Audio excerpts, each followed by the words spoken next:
Hi guys, this is your afternoon summary, the super fast summary of the Iraqi dinar. I have my own intel contacts, and then I also do the summary of everybody so you can get the bigger picture, because as an auditor with Price Waterhouse, we always got the bigger picture before we drill down to do anything else. Guys, there's a lot of misinformation being promoted over there, and that happened right before Kuwait revalued, so keep your prayers up there that maybe this weekend it goes. Reuters did an article today that said Iraq cancels 1 million barrels of oil shipment, postpones two others to comply with OPEC. Again, they are complying with everybody's needs. OPEC, UN, World Economic Forum, the central bank especially, and they are just dealing with everybody. They're also inviting everybody to invest in their country. They're also putting money back into their citizens, and they've just been doing a great job making their country a global brand again. In fact, I guess there was an article that just put out today that they shared with me that Aussies are saying Iraq is one of their top destinations to visit for people ages 50 to 70 because of its cultural significance, its biblical roots, etc. So the fact that Iraq canceled oil to deal with OPEC is because, they want to be in good with OPEC, right? And I'm going to do the summary as quick as I can because this is like a Friday summary. So there was a lot. It says the week in review, the Iraqi dinar.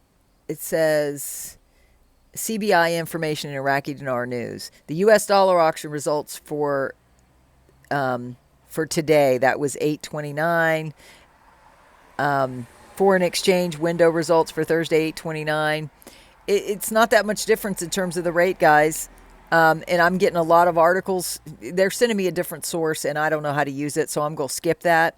But, guys, the rate hasn't changed yet, right? But it is a Friday night. Forex shuts down at 5. That is when there's a good window for it because the banks are going to be closed until Sunday night at 5 p.m. That's always been a good window for it, in my opinion. God had whispered to me at one point that this could be done on a holiday. He had told me to prepare everybody because it is done so that you can have a safe exchange and get the money for God's kingdom instead of the world systems. And you can't pay attention to all the lies about everything.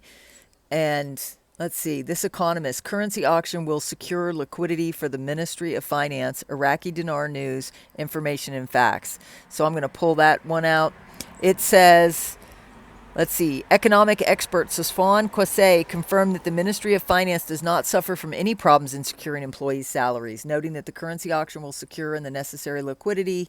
He said the fear of not funding salaries is exaggerated as the Ministry of Finance has no problems funding employee compensation, as it is governed by laws. In addition, some federal ministries have paid their employees' dues, with the exception of certain units whose salaries were not funded due to a lack of data or a lack of conformity between the amounts requested for funding and the attached statements, which leads to procrastination. He added the central bank sells a rate of 280 million dinars daily. Or no, 200, I'm sorry, they're still de-dollarizing, 280 million dollars daily, and this number is sufficient to cover all the commodity and service projects. He explained that the price of a barrel of oil needs $69 to balance operating expenses at the current production level of 3,200,000 barrels of oil per day. More than $69 per barrel is used to finance the investment budget, as Iraq needs $96 per barrel to finance all operating and investment expenses. So, guys, that's a unique summary for the week. And thank you, Secret Agent Man, who's providing that. And then here's the article that talked about it. It said Australian media reported on Friday that Iraq is emerging as one of the rising star travel destinations most favored by Australian tourists. So they're going to have all sorts of different revenues coming in now, which is what we want for a diversified Iraq. He also said, remember this article out of the parliament talking about a shortage of salaries. Most of it was misinformation here. Then he gave me the other article. He also said this article is from Iraq's past, and now more than ever you can see and read the history on this opinion piece and compare it to today's Iraq. Iraq has come a long way, guys, since this piece. I'm going to pull it up just because it's Friday and it is a summary. It was an article about the dinar revaluation. The date was interesting. It's a very significant date in the U.S. history. It was in September of 2013. It said, I set up the Iraqi Dinar opinions category so we can post different perspectives and points of view that differ between websites, news media, rumors, gurus, as well as educated people as it pertains to the Iraq and the Iraqi Dinar speculation. An article was recently published inside the dubious Dinar revaluation ruse. I wanted to take time to address this article, although I do not know this author. Anyone that has been following this speculation can see where he is off base concerning many of his comments. Even the top-notch traders are investing in emerging markets overseas because in many cases they are far more favorable than U.S. stocks. Some U.S. stocks pay 2 to 5% dividends. Stocks that pay any higher than that are pretty risky in my opinion. We all have seen some major... Now this is from 2013 perspective. Imagine what it's like today. We have all seen some major companies go out of business altogether, Hostess to name one, and many of the green energy, solar, battery tech, etc. stocks declined significantly in recent years, and many of those go out of business altogether. Tesla Motors, on the other hand, has had huge gains. One college student spent his life savings on about $30,000, and his stock is now worth over $250,000. That is an exception to there is an exception to every rule. Depending on your financial situation, should dictate to each individual what is best for them, like fixed income people, to name one group. Others put on some added risk for even greater gains. That's usually younger people who can afford to take the risk. People nearing retirement want something safer. That's just, financial, the way they think. I suspect this will change as many international banks are setting up shop in Iraq, like JP Morgan, Citibank, etc. So back in 2013, they were just setting up. Now they are doing, they're part of the digital transformation of Iraq's financial system and the world. So guys, this is the best time. Why? Because it brings security and stability when they can peer into everybody's money so that they can stop the funding of things that we never want to see again happen in this country. Read through the lines. Now, Frank26 said today, he's one of our favorite intel providers. He said, Firefly, a lack in the United States of America means very little for us in the sense of a rate change. Now, Alak is the CBI governor, and he was here in America, and we didn't know why, right? Because they're not going to tell us that they're about to revalue. They can't say that. He says it does, in Frank's opinion, it's very little in terms of a rate change. It is more for the banks to try to get their situation straightened out with no more sanctions. Frank said, I agree to a certain point, but I also disagree to another point. In his opinion, the meeting in New York may not release a new exchange rate, but is definitely part of the monetary reform. This meeting will accomplish steps that are necessary to release the new exchange rate. I agree. Your banks have to be stable and secure and free from the corruption of Parliament, and they must be ready for the new exchange rate. That's what they're doing. Yes. I just think about our country in that statement, and if it were reversed, it would be funny, wouldn't it? Given their country's currency is less than a sixth of a penny. I'm just laughing. It used to be 3.22. Then you got Militiaman article. Mashadani announces the approval of a majority of the deputies to his nomination for the post of Speaker of Parliament. Now is waiting for a vote. Let's see how long it takes. I do believe the optics of having all three presidents in place when they fully open the doors to the world with their real effective nominal rate. He says real effective exchange rate.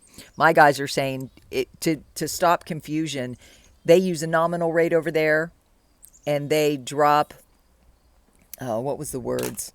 He just brought this up yesterday, and so I'm supposed to start using the new terminology that keeps people from being confused. They call it a nominal rate over there. They don't call it an exchange rate, okay? And so, where is it? I'm sorry if this is going to go a little longer. I've had a long day. The results of the Zoom are already up. I went about an hour and a half. I gave my people a lot more than I've ever promised, but it was worth it. It was fun, and I answered all your questions. It was a deeper question and answer session with all the truth I could tell you that I can't tell you here. So he said, call it a nominal rate and dropping decimal points. That's what it is. And my graph is the same.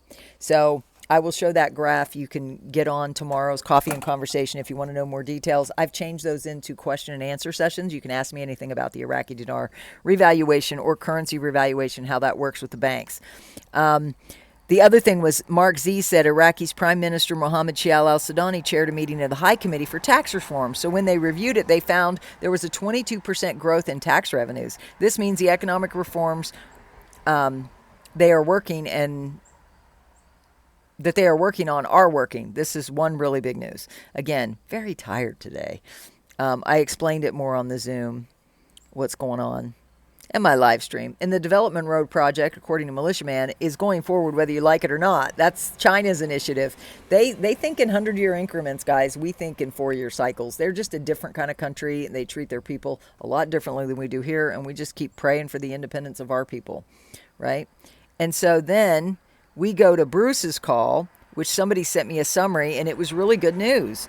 And a lot of people in the chat say, where could you get it? So I'm going to read it to you here in this summary. Bruce got a call right before he started his show to tell him that the QFS system had been fully implemented at all banks worldwide, so it's ready to go everywhere. That is what we need, guys. We just need that secure and stable system so that everything rolls perfectly and it provides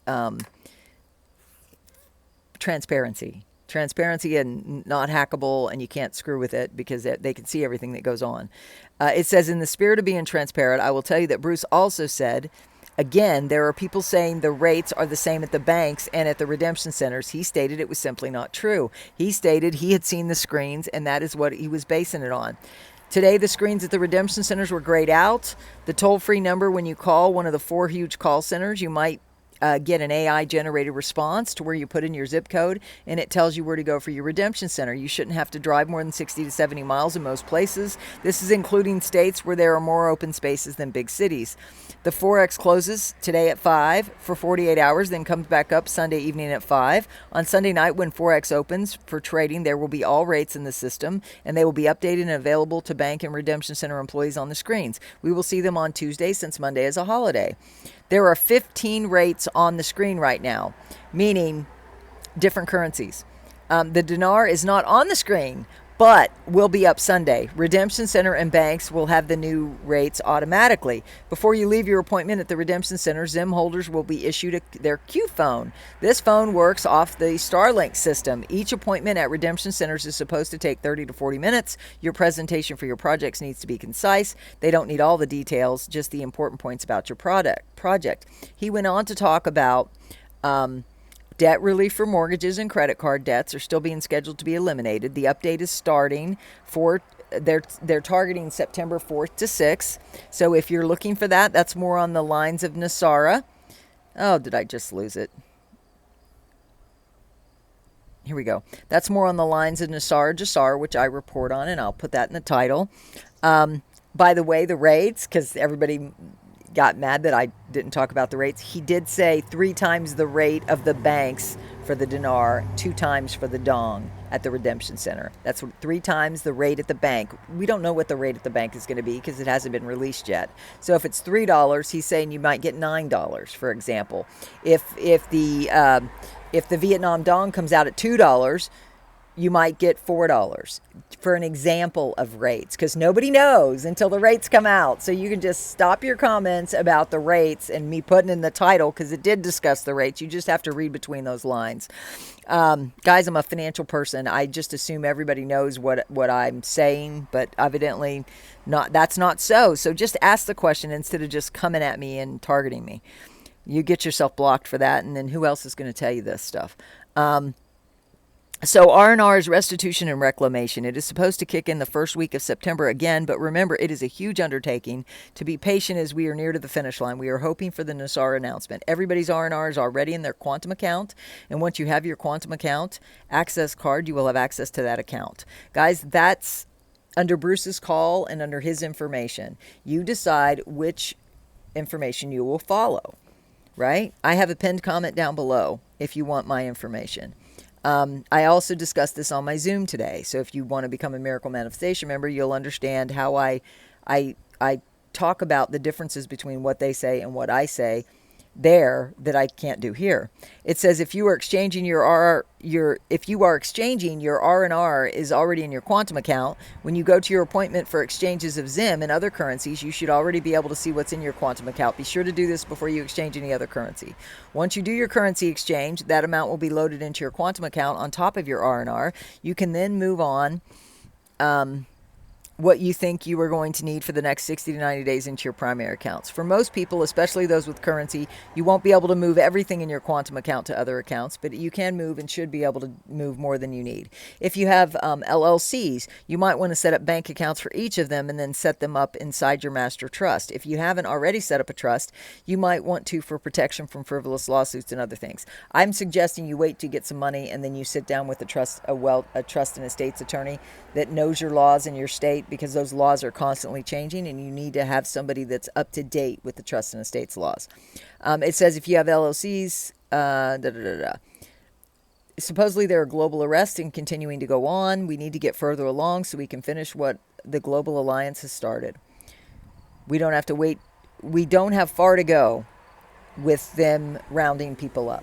So guys, what do you think about this? Comment down below if you have questions. Comment down below and do it in a nice way, please. And then I'll answer you. Okay? God bless you. I rarely don't respond to comments. So guys, keep your faith in there that this could be our weekend. And I love you all with the love of Jesus Christ. I'll talk to you later. Bye. Please subscribe. Tap the bell. Bye.